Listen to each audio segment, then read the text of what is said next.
বন্ধুরা, আজকের এপিসোডে শুরু থেকেই থাকছে চরম উত্তেজনা। আয়ুষ্মান এবার আর চুপ করে নেই। রাঘব আর উর্বশীর অন্যায়ের বিরুদ্ধে দাঁড়িয়ে গহনাকে তার সম্মান ফিরিয়ে দিতে দৃঢ় প্রতিজ্ঞ হয়। গহনাকে কাছে টেনে নিয়ে আয়ুষ্মান স্পষ্ট জানিয়ে দেয় তার ভালোবাসা আর সমর্থন আজীবনের। এদিকে আলিয়ার জীবনে নেমে আসে এক অন্ধকার অধ্যায়। অপ্রত্যাশিতভাবে নেকড়ের আক্রমণে তার ভবিষ্যৎ ঝুঁকির মুখে পড়ে। কাহিনীর এই বাঁক দর্শকদের অবাক করে দেয়। প্রিয়জনের পাশে নাড়াতে আয়ুষ্মান এবার সকল বাধা অতিক্রম করে। বিয়ের পর গহনাকে সম্মান জানাতে সে এক ভিন্ন পথে যায়, যা দেখে সবাই অভিভূত হয়ে পড়ে। গহনাকে প্রণাম করতে গিয়ে আয়ুষ্মান প্রমাণ করে দেয় তার চোখেই গহনা শুধু স্ত্রী নয়, বরং ঘরের লক্ষ্মী।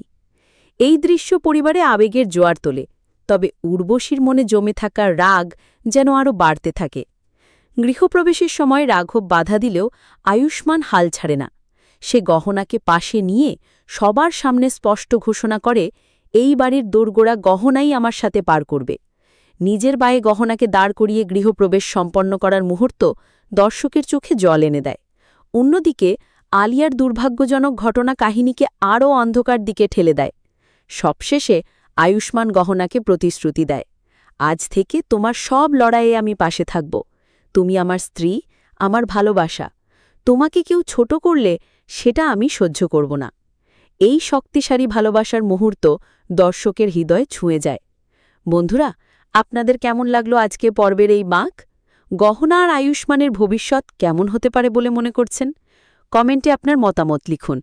আর পরবর্তী এপিসোড মিস না করতে চাইলে চ্যানেলটি সাবস্ক্রাইব করে আমাদের সাথে থাকুন।